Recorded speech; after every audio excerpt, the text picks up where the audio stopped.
আচ্ছা ভাই, প্রতি শতাংশে কত পিস করে তেলাপিয়া ছাড়া যায়? প্রতি শতাংশে কত পিস তেলাপিয়া ছাড়বেন এটা নির্ভর করবে আপনার পুকুরের আয়তনের উপরে, পুকুরের পানির গভীরতার উপরে, পাশাপাশি আপনার অভিজ্ঞতার উপরে, আপনি কোন এলাকায় মাছ চাষ করবেন, পানির কোয়ালিটি কেমন থাকে, মাটির কোয়ালিটি কেমন আছে, এর পাশাপাশি আপনি যেই জাতের মাছ চাষ করতেছেন সেই মাছ অধিক ঘনত্ব সহনশীল কিনা, এসব বিষয়ের উপর নির্ভর করে আপনাকে ঘনত্ব সাজাতে হবে। আপনি যদি এসে তেলাপিয়া চাষ করেন, সঠিক পদ্ধতি চাষ করেন এবং কি আমাদের নিয়ম অনুযায়ী যদি চাষ করেন এবং কি প্রতি 10 দিন অন্তর অন্তর আমাদের কোম্পানি আপনাদের সাথে যোগাযোগ করবে, সেই যোগাযোগ রাখে যদি চাষ করতে পারেন সেক্ষেত্রে শতাংশে আপনি 250 করে মাছ দিতে পারবেন। শতাংশে 250 পিস মাছ শুনে আপনি হয়তো বলবেন যে ভাই এত ঘনত্ব দেওয়া যাবে? হ্যাঁ, এত ঘনত্ব দেওয়া যাবে। কি কারণে?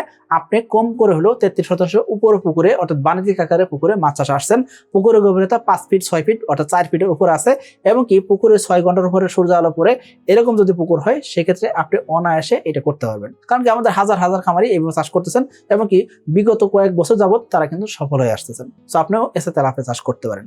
এখন আপনি ঘনত্ব একটু কম রাখতে চান, শতাংশে 200 পিস বা 180 পিস রাখতে চান, এই ক্ষেত্রে আপনি রাখতে পারবেন, কোনো সমস্যা নাই। শতাংশে আপনি 100 পিস দিয়ে চাষ করতে চান, সেই ক্ষেত্রেও চাষ করতে পারবেন। কিন্তু শতাংশে 100 পিস দিচ্ছেন, এই ক্ষেত্রে ঘনত্ব যদি কম রাখছেন এক্ষেত্রে রেজাল্ট একটু ভালো আসবে। হ্যাঁ, একটু রেজাল্ট ভালো আসবে, তবে উৎপাদন কিন্তু কম হবে। আপনি প্রতি শতাংশে 220 পিস থেকে 250 পিস এসে তেলাপিয়া দিয়ে চাষ করতে পারতেন। কারণ কি প্রতি শতাংশে 70 কেজি বা 75 কেজি মাছ উৎপাদন করা যায় এই টার্গেট করে। এখন আপনি যদি চিন্তা করেন যে 250 করে মাছ দিয়ে আমি এক একটা মাছ আধা কেজি করবো, সেক্ষেত্রে কিন্তু সম্ভব না। কারণ কি প্রতি শতাংশে 70 কেজি মাছ উৎপাদন করবেন। 70 কেজি যদি মাছ উৎপাদন করতে চান 2 পিসে কেজি করলে তার মানে কি 140 পিস দিতে হবে যদি আপনি 2 পিসে কেজি করতে চান। এখন শতাংশে আপনি 250 করে দিয়ে মাছগুলো 3 পিস বা 4 পিসে কেজি আসলে কিছু মাছ বিক্রি করে দিলেন, ওটা 3 ভাগের 1 ভাগ মাছ বিক্রি করে দিলেন। 250 থেকে ধরেন আপনি 100 পিস মাছ বিক্রি করে দিলেন, বাদ বাকি মাছ থাকলো কত? 150 পিস।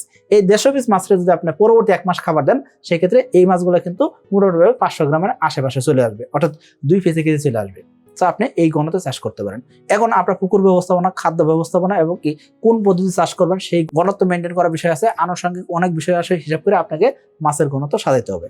এখন এসে তেলাপিয়ার কথা তো আমি বলছি, অন্য কোনো তেলাপিয়া হলে সেক্ষেত্রে অবশ্যই ওই তেলাপিয়া কতটুকু ঘনত্ব সহনশীল সেই অনুযায়ী আপনাকে হিসাব করে চাষে আসতে হবে। আবার আপনার পুকুরের গভীরতা যদি 3.5 ফিট 4 ফিট হয়, এই ক্ষেত্রে আমি আপনাকে বলবো শতাংশে 100 থেকে 120 পিস দিতে পারেন। অর্থাৎ গভীরতার উপর নির্ভর করে আপনাকে কিন্তু মাছের ঘনত্ব সাজাতে হবে।